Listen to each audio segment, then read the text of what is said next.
There's a hidden force destroying your wealth right now, and you can't even see it happening. It's not taxes, it's not inflation, it's not even your spending habits. And here's the scary part. The more money you make, the worse it gets. You ever get a raise and think, finally, I'm getting ahead, only to look at your bank account 6 months later and realize nothing changed. You're making more money than ever, but somehow you're still living paycheck to paycheck. This is the silent wealth killer, and it's destroying more financial futures than any other force out there. Here's how it works. You're making $40,000 a year. You've got a modest apartment, you drive a decent used car, you eat out once a week, maybe twice. Life is tight, but manageable. Then you get promoted. Now you're making $60,000. That's a $20,000 raise. Massive, right? So what happens? You upgrade. You move to a nicer apartment because you can afford it now. You finance a newer car because you deserve it. You start eating out 4 times a week instead of 2. You upgrade your phone plan, your gym membership, your streaming services, your wardrobe. 6 months later, you're still living paycheck to paycheck, except now you're doing it at $60,000 instead of $40,000. Here's the brutal math. That $20,000 raise, after taxes, it's about $14,000. That's $1,166 extra per month. But your new apartment costs $400 more per month. Your new car payment is $350. You're spending an extra $300 on restaurants and entertainment. Add in the upgraded subscriptions, nicer clothes, better vacations, and suddenly that entire raise is gone. Sometimes you're actually spending more than the raise. This is lifestyle inflation,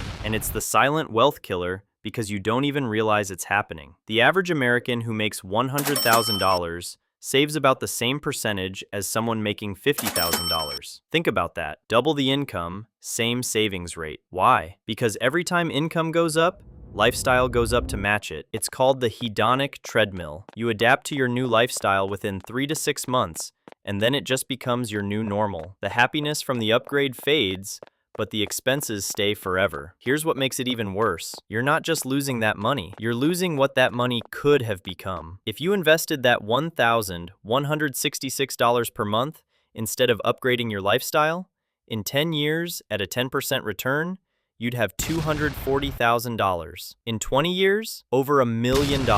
But instead, you've got a nicer apartment you barely notice anymore, and a car that lost half its value. So why do we do this? 3 reasons. First, social comparison. Your peers are upgrading, so you feel like you should too. Your coworker gets a Tesla, suddenly your reliable Honda feels inadequate. Second, the "I deserve it" trap. You worked hard for that raise, so you deserve to enjoy it, right? The problem is, enjoying it today means sacrificing it tomorrow. Third, lifestyle creep is invisible. It doesn't happen all at once. It's $50 here, $100 there. Small upgrades that feel justified in the moment, but add up to massive long-term damage. Here's how you break the cycle. When you get your next raise, here's what you do. Immediately automate 70 to 80% of it straight into investments before you ever see it. Not later, not after you get used to the new income, immediately. If you get a $1,000 per month raise, invest $700 to $800 of it automatically. Keep $200 to $300 for a small lifestyle upgrade if you want, but lock down the rest before lifestyle inflation can touch it. Second, lock your lifestyle at your current level for the next 2 years minimum. That apartment you're in right now? It's fine. That car you're driving? It works. Those restaurants you currently go to? They're good enough. Resist the urge to upgrade just because you can afford it. Ask yourself, will this actually make me happier in 6 months? Or will I just adapt and want the next upgrade? Third, make your future self visible. Calculate what investing that raise actually means. That $700 per month invested for 20 years is $530,000. Now compare that to the nicer apartment. Which one do you actually want? Look, nobody's saying live like you're broke forever, but there's a massive difference between intentional lifestyle upgrades and unconscious lifestyle inflation. The wealthy understand this.